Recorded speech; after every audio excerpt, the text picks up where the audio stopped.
कि जब देश खतरे में हो, संविधान खतरे में हो, इतिहास खतरे में हो, तो पहला मुद्दा है कि भाजपा को हमको गद्दी से हटाना, भाजपा मुक्त भारत देना। तो ऐसे बड़े मुद्दे के लिए, बड़े कॉज के लिए आपस में बैठ के ये सब चीज़ें उचित समय पर ठीक कर ली जाएंगी। नमस्कार, मैं मनीष और आप देख रहे हैं मीडिया दर्शन। हमारे साथ मौजूद हैं जेडीयू के प्रवक्ता डॉक्टर सुनील कुमार जी।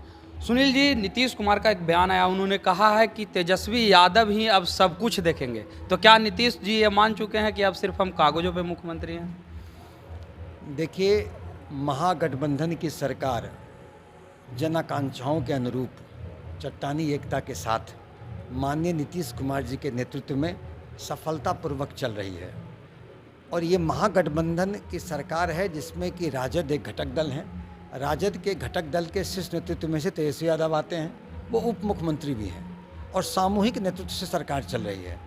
तो युवा वर्ग भी हैं। तो ऐसे में अगर स्नेह से बातें की जाती हैं कि मिलजुल कर काम करना है, तो इसमें कौन सी गलत बात है? और मुख्यमंत्री नेतृत्व वो है, नीतीश कुमार जी का महत्व थोड़ी कम होता। अगर तेजस्वी यादव जी के कार्य क्षमता की अगर बड़ाई की जाती है तो किसी का महत्व थोड़ी कम होता है। और उन्हें देखना निश्चित ही युवा वर्ग है, आगे राजनीति को उनको लीडरशिप लेना है आगे चल के। और ऐसे में स्नेहवश अगर माननीय मुख्यमंत्री कुछ बोलते हैं तो उसमें इतना कुछ तो न्यूज़ आइटम बनने की बात है नहीं। सम्राट चौधरी ने कल एक बयान दिया, उन्होंने कहा कि नीतीश कुमार को प्रधानमंत्री बनने वाला कीड़ा काट लेता है। 2014 में कीड़ा काटा तो 2 सीट पर आए थे, अब फिर 2024 में जब अलग हुए हैं तो 2024 में उनको खाता भी नहीं खुलेगा। क्या कहेंगे? देखिए, सम्राट चौधरी जी माननीय नीतीश कुमार जी पर लगातार जो टिप्पणियां जिस तरह से करते हैं उससे उनका बौद्धिक स्तर परिलक्षित होता है। भाजपा ऐसे पार्टी के प्रदेश अध्यक्ष हैं, उनके अपने भाषा में शालीनता होनी चाहिए और सामाजिक और राजनीतिक जीवन में शब्दों के चयन में सावधानी बरतनी चाहिए। और किस पर क्या कह रहे हैं, अरे आसमान पर कोई थूका है तो उसका परिणाम क्या होता है खुद जानते हैं। इसलिए उनके नरगल प्रलापों को वो कुछ अपना वो बोलते हैं, उनके बोलने का ना जनता नोटिस लेती है ना हम नोटिस लेते हैं, और कोई गंभीरता से नहीं लेता है। उनका अपना भाजपा में उनका क्या स्थिति है वो अपना स्थिति का आकलन कर दें। भाजपा जो गुटबाजी में चल रहा है उस गुट में उनको कितनी महत्व दी जाती है तो वो अपना देख लें तो उसके बाद उनको सारा स्थिति क्लियर हो जाएगी और ये बड़बोलापन खत्म हो जाएगा।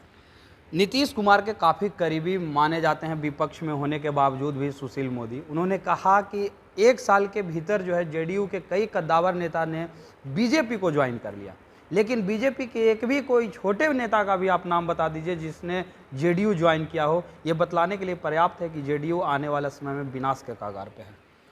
देखिए, कोई भी नेता या कार्यकर्ता हमारे यहाँ से नहीं गया है।